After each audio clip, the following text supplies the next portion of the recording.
The following story has been brought to you by StoriesToInspire.org. A Rosh Kollel in Bnei Brak, he realized it was already mid-month, and he knows another 2.5 weeks he's going to have to come up with the money to pay for the Kollel. Now he has so many different avrechim, and they're all relying on this money. They need this money to live. This isn't luxury money. This is rent money. This is food money. So you can't be late. So this Rosh Kollel, month after month, he saw miracles. But that particular month, the cupboard was bare. So he decided, I don't know what I'm going to do this month. He goes to the house of the Chazon Ish. The Chazon Ish. The brother-in-law of the Steipler Gaon. He comes to the Chazon Ish, and he knocks on the rabbi's door, and the rabbi opens the door. Could you imagine how simple they were? Gaon Olam, Gadol Hador, hands down. Baruch HaKodesh, the Chazon Ish. Wow, we could tell you stories. You pick up the art scroll on the life of the Chazon Ish, you won't put it down. You won't put it down. He did not have children, but Kollel Yisrael was his children. His Svarim was his children, right? Reb Chaim Kanievsky, his nephew, Reb Chaim Kanievsky Shlita, he considered like his children. Not bad. So he knocks on the Chazon Ish's door. The Chazon Ish, with a big smile, invites the man in.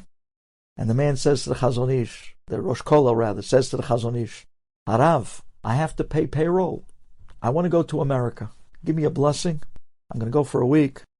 Give me a blessing to be matzliach, to raise all the money I need for this month, for next month, for a few months. It's like this, I could try to get a little footing. Because right now I'm so behind. I can't do it to the avrechim. The Chazon Ish said, Be'ezrat Hashem, when the time comes, you should have the money, plenty. The Rosh Kollel says, Harav, wait a minute. That wasn't the blessing I asked for. I asked for that I should be successful on the trip to America to bring back a lot of money. Chazon Ish smiles. He says, yes. I give you a beracha that when the time comes, you'll have the money and plenty to be able to pay the Kollel. And they went around in circles. And he asked again for the blessing for America. And the Chazon Ish again gave him the blessing for the end of the month. And they just kept going around again. And finally, the Rosh Kollel realized that the Chazon Ish was telling him something. Whether he likes the blessing or not, this is what he's getting. So he thanks the Chazon Ish. He picks up, and that night he's on a flight to the United States. He comes to Brooklyn, and he starts doing the beat from shul to shul. Stops off by Landau's, of course. He comes into Avenue P. You know the system. He goes around, Sitzul, Sha'arei Zion, Ahiezer, SLC. He goes around to everybody. He goes to Ashkenaz shuls, of course. He collects. How much did he make? He made just enough to cover his ticket. He went to the New York City, banging on doors. Nothing. Offices, appointment, come back tomorrow. He's not here. He's on vacation. Next week, I'll try to get you in. Before he knew it, the Rosh Kollel, the week came, the week went. Mafi flus. He was out just, mamash, came out to the dollar almost of covering his ticket. So he's coming home with nada, with nothing. Well, he gets back on the flight. He's coming home with nothing. And he says to himself, why didn't I listen to the Chazon Ish? I guess he saw that this trip was not happening for me. But what? I don't get it. But he gave me a blessing to be able to pay the Kollel at the end of the month. What's going on? I mean, how am I coming back with zero? His plane lands at Ben Gurion Airport. And the Rosh Kollel comes out. And as he's walking out in the arrivals hall, one of his students is standing there waiting for him to pick him up to bring him back to Bnei Brak.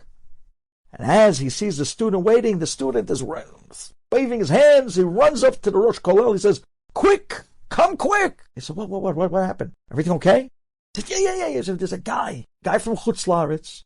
He came to the Kollel this morning. He was asking for the Rosh Kollel. We stalled him. We told him you'll be back this afternoon. He says he wants to talk to you. The guy's from South America. Come quick. Rosh Kollel gets into the car. He drives back to Bnei Brak. He comes in, and there's a man sitting in a beige suit. So you know it's not from Bnei Brak. He's sitting in the front of the Kollel with a big smile. And the man walks up to the Rosh Kollel, Shalom Aleichem, Harav, and he's speaking with a Spanish Hebrew accent. Rabbi. And they're talking, and the man says, my father, he lived only a block away from this Kollel. He used to tell me that he used to like to watch, to see the guys come in and out from learning. He says, my father just passed away. I'd like to do something Leilu Nishmato. Tell me, Rabbi, is the name of the Kollel for sale? Is the building of the name on the building for sale?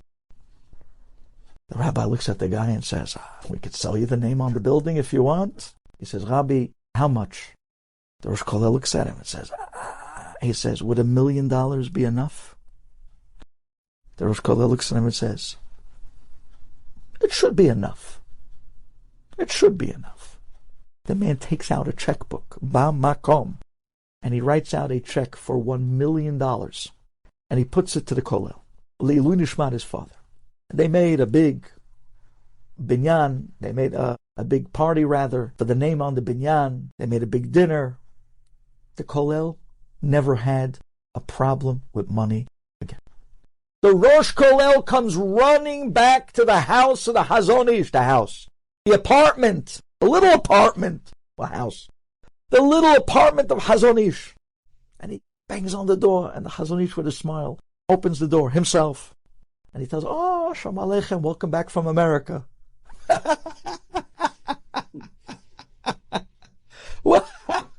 Welcome back. No, how was it in America? America. How was it in America? He takes the Rosh Kollel in. Shalom Aleichem, Bruchim Habayim. He sits him down, asks him, so, how did it go in America? So the Rosh Kollel looked at the Chazon. You know exactly how it went in America. I didn't make $1, not $1. I just to the nickel, I covered my ticket. Chazon says, no.